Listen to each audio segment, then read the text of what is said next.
It's currently filled with clip-on ties because you don't know how to properly tie a tie. Well, today I'm going to teach you how to tie a tie so you can throw away all your clip-on ties. So did you know there's 85 different ways to tie a tie? Some of these include the more popular, the half Windsor, the full Windsor, and the one I'm going to teach you about today, the 4-in-hand knot.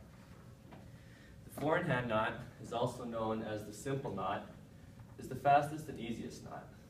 It's an asymmetrical knot that is used when you're in a hurry and want to look good fashionably with tie and casual clothes. Before we start, it's important to know the purpose of the tie. Typically, the tie was worn for formal events such as church, funerals, and weddings, and with the top button done up. But it is important, it is becoming more and more popular to undo one of the top buttons and loosen off the tie and wear the tie more casually. For the girls out there that don't think this will apply to them, you never know when you're going to have to tie a tie for your brother, boyfriend, husband, or even tie a tie for yourself.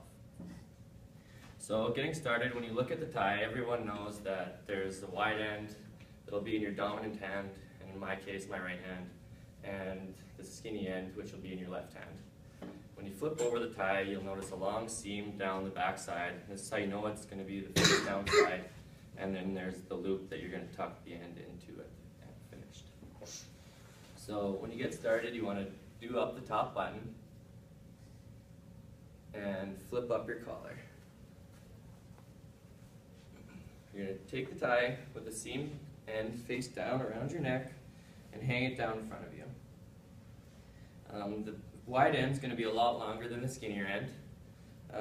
This is going to depend on how long the tie is and how tall you are. You're going to have to kind of play with it a little bit to get it right. Usually I like it about halfway down my torso, the skinny end.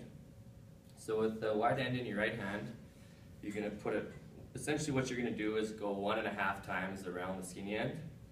So you're going to take it, go once around,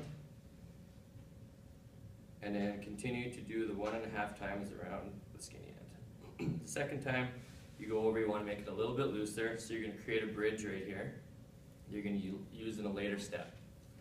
From here, you're going to bring it up through this hole that you created with the tie and your neck.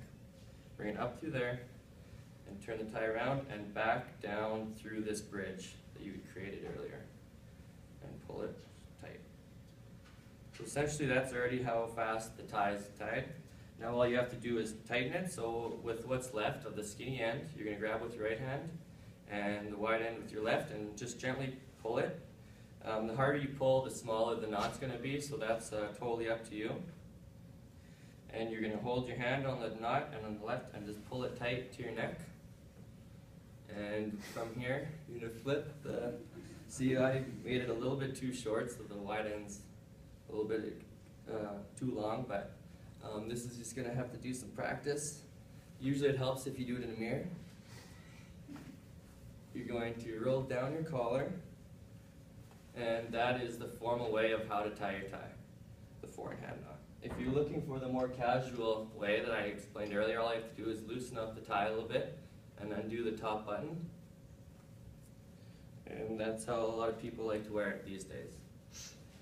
So once you've mastered the 4-in-hand knot, and you want to tackle some more advanced knots, you might want to try some of the knots such as the Trinity knot, the Eldritch, and the Cape knot.